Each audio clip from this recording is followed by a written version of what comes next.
जब तक 13.5 पार नहीं होगा तब तक ये वॉलेटिलिटी इंडेक्स जो इंडिया विक्स आप जिसको कहते हैं, इसके अंदर का कोई मतलब नहीं है। ऊपर जाए नीचे जाए कुछ नहीं करेगा। इस समय निफ्टी का फ्यूचर्स का कह रहा है -3% है। कल आपको ध्यान होगा इसी कार्यक्रम में 3% का ओपन इंटरेस्ट था।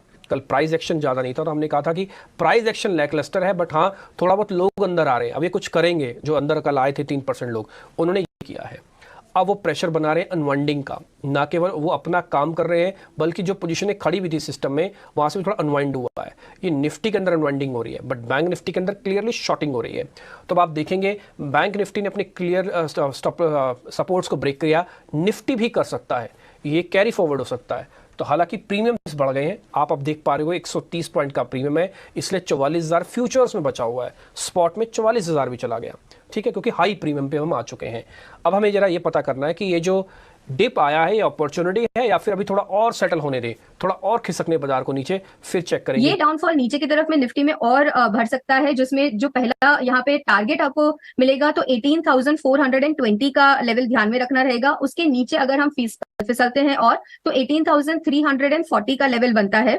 तो निफ्टी पे यहाँ से मेरी एक सेल की रिकमेंडेशन रहेगी, जो इसका फायदा आप ले सकते हैं। ऊपर की तरफ में यहाँ पे जो स्टॉप लॉस आपको मेंटेन करना रहेगा, तो इसके अंदर आप 18,530 का स्टॉप लॉस लेके चलिए। बैंक निफ्टी भी अगर हम देख रहे हैं तो बैंक निफ्टी में भी same scenario, same chart structure बना हुआ है, जिसमें हमें ऊपर की तरफ में यहाँ पे क्लियर 44,500 स्पॉट लेवल पे रेजिस्टेंस देखने को मिल रहा है। सबसे पहले तो मैं ये कहना चाहूंगी कि अभी फिलहाल बाइंग की कोई अपॉर्चुनिटी नहीं है यहाँ पे, क्योंकि मार्केट जिस हिसाब से फिसला है उसके 2 दिन पहले का भी अगर हम यहाँ पे सिर्फ प्राइस एक्शन को एनालाइज करते हैं तो निफ्टी में क्लियर यहाँ पे दिख रहा था कि 18,700 का जो लेवल है वो एक बहुत ही क्लियर रेजिस्टेंस की तरह काम कर रहा था। 30 मिनट्स पे हमें उसके ऊपर कोई भी कैंडल क्लोजर्स नहीं मिले हैं, जो ये बताता है कि 18,700 पे काफी अच्छा सेलिंग प्रेशर बना हुआ है। जिसके बाद आज के दिन में हम देख रहे हैं कि हमें एक यहाँ पे डाउनफॉल देखने को मिला है। कॉल्स में भी अगर हम देख रहे हैं तो वहां पे अच्छा खासा ओपन इंटरेस्ट बना हुआ है। वहां से हमने आज के दिन में जो फॉल विटनेस करी है, तो यहाँ पे बैंक निफ्टी में जो नेक्स्ट लेवल नीचे की तरफ मिलता है तो 43,780 का लेवल बनता है। निफ्टी में यहाँ पे हम एक ट्रेड बना सकते हैं, जैसे मैंने लेवल्स डिस्कस करे। बैंक निफ्टी में कोई ट्रेड नहीं बनता है, क्योंकि ऑलरेडी एक फॉल हम विटनेस कर चुके हैं। निफ्टी के अंदर अभी भी चांसेस ज़्यादा है कि 420 यानी कि 80 पॉइंट का ट्रेड है।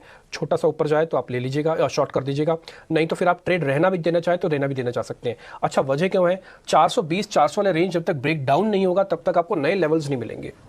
पहली बार पहला किले फतह करोगे, उसके बाद फिर दूसरे किले की तरफ कूच करोगे, तो पहला डैमेज जो होगा वो 400 पे आकर रुक जाना चाहिए। तो 420 पे अपने प्रॉफिट्स बुक कर लो, उसके बाद आपको हो सकता है कुछ टेक्निकल एनालिस्ट नए लेवल्स देगा। फिलहाल अभी वो नहीं देगा, और अभी 550 के बाद ही वो बाइंग करने के लिए उतारेगा आपको, नहीं तो नहीं उतारेगा।